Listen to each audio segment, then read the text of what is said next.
Assalomu alaykum, hurmatli talabalar. Bugungi amaliy mashg'ulot mavzusi organizmni C vitamin bilan ta'minlanganligini o'rganish va baholash.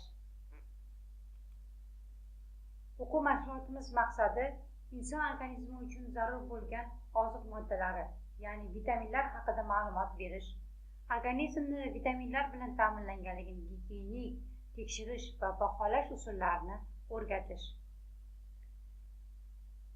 Bundan 130-200 yillar ilgari odam va hayvonlar organizmida me'yor chegarada hayot kechirishlari uchun organizmga oqsillar, yog', uglevod, mineral moddalar va suv kirib tursa bo'ldi degan fikr hukm surgan. Lekin biroz keyinroq bu moddalardan tashqari organizm uchun juda kam miqdorda bo'lsa-da zarur bo'lgan, ammo fanga noma'lum bo'lgan boshqa moddalar ham kerakligi aniqlandi va bu moddalar keyinchalik vitaminlar deb ataldi. Vitaminlar ularning turi, kelib chiqishi, miqdori, organizmdagi fiziologik biokimyoviy jarayonlardagi o'rni, roli haqida o'rganuvchi fan vitaminologiya deb ataladi. Vitaminlar atamasi lotincha vita, hayot so'zidan olingan bo'lib, ushbu oziqa moddalari guruhiga kiruvchi birikmalarning barchasi ham o'z tarkibida aminiy guruhlarga ega bo'lmaydi. Umumiy o'xshashliklarga ega bo'lgan organik tabiatli kimyoviy birikmalarning 15 ta guruhi vitaminlar hisoblanadi. Vitaminlar juda kam miqdorda organizmda uchrasa-da, lekin ularning o'ziga xos xususiyatlari birgalikda umumlashtiradi. Bu xos xususiyatlarning asosiysi vitaminlar inson organizmida kerakli miqdorda hosil bo'lmaydi. Ular ovqat mahsulotlari bilan birga tushadi. Ikkinchi xos xususligi gipovitaminnoz holatlari organizmda klinika va laboratoriya alomatlariga ega bo'ladi. Uchinchi xosligi mikronutrientlarga kiradi, ya'ni ularga bo'lgan kundalik ehtiyoji kam miqdorlarda milligram yoki mikrogramlarda ifodalanadi. Uchinchi xos xususiyati metabolik jarayonlarni maromlashtirishda ishtirok etadi. Asosiy almashinuv jarayonlarida muayyan o'rin tutadi hamda oxirgisi antioksidant hisoblanadi. Immunitetni mustahkamlashda muhim rol tutadi. Quyida yangi pedagogik texnologiya usullaridan konseptual jadval keltirilgan. Bu jadvalda vitaminlarning yog'da va suvda eruvchan guruhlari tasnif holatda ko'rsatilgan. Hurmatli talabalar, siz ushbu jadvalda keltirilgan vitaminlarni har birini daftaringizga yozib oling va vazifa sifatida har bir vitaminni miqdori, ularning kunlik ehtiyoji, qaysi ovqat mahsulotlarida ko'p uchrashi va vazifasi haqida qisqa ma'lumotlar yozib o'ting. Organizmda vitaminlarning yetishmovchiligi gipovitaminnoz holati deb aytiladi. Gipovitaminnoz holatini yuzaga kelishda ikki katta guruh omillari sabab bo'lishi mumkin. Bu ekzogen tashqi omillar hamda endogen ichki omillar. Ekzogen omillar ovqat mahsulotlari birga yetarli miqdorda organizmga tushmasligi natijasida kelib chiqadi. Endogen omillar esa oshqozon ichak yo'lidagi turli fiziologik va patologik holatlar natijasida yuzaga kelishi mumkin. Bugun biz sizga suvda eruvchi vitaminlarning tipik vakili hisoblangan askorbin kislotasi, vitamin C haqida qisqa ma'lumot berib o'tamiz. Askorbin kislota nomi bilan ma'lum bo'lgan vitamin C ko'pgina sut emizuvchilardan farqli o'laroq inson organizmida sintezlanmaydi va ular ovqat bilan birgalikda tushib turadi. Askorbin kislota issiqlik ishloviga nisbatan o'ta bardoshsiz bo'ladi va sabzavot mevalarni kislorodli muhitda qattiq qaynatilganda, suyuq ovqatlarni usti ochiq holatda isitilganda 2-3 daqiqada to'liq parchalanib ketadi. Yana temir idishlar, turli oshxona anjomlarining temir qismlari bilan aloqada bo'lish ham askorbin kislotaning parchalanishiga olib keladi.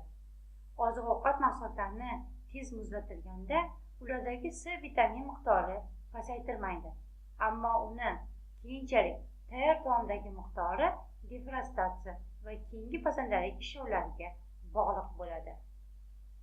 Nordon muhitda askorbin kislotaning bardoshligi ortadi.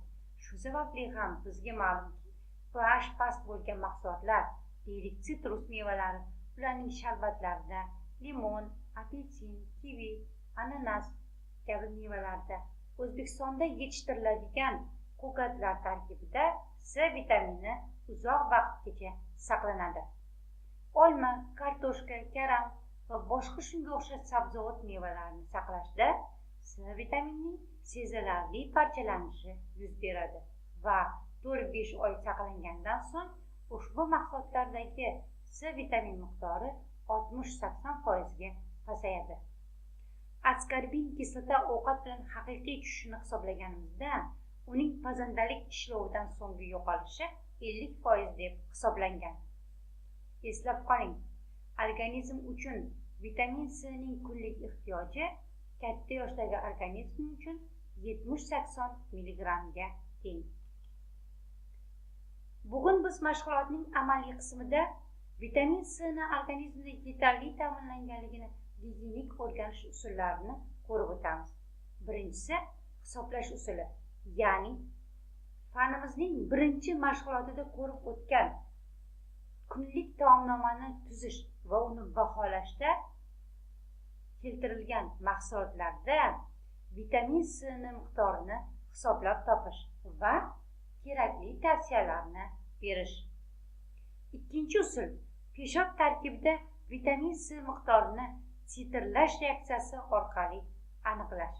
Bunda turli kimyoviy reaksiyalar qo'llaniladi. Uchinchi usul teri kapillyarlar rezistentligini Nesterov usulida aniqlash.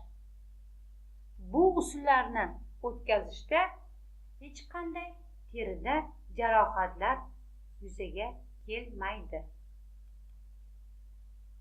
Hurmatli talabalar, quyidagi jadvalda mashg'ulotda o'tkazilishi kerak bo'lgan amaliy ko'nikmalarning ketma-ketligi keltirilgan.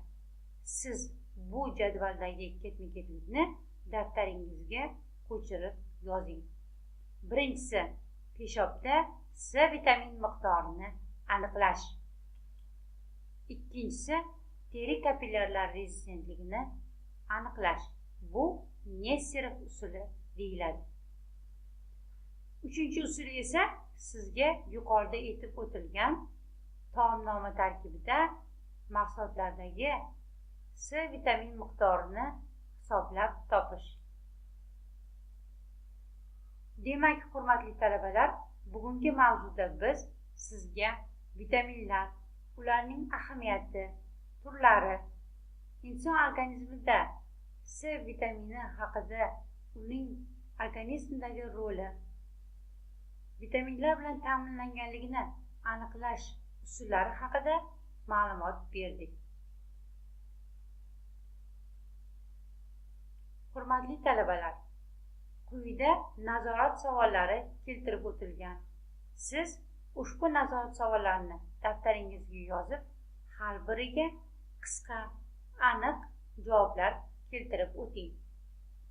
Ushbu nazorat savollarini yechimini ishlashda sizga bir qancha adabiyotlar tavsiya etiladi.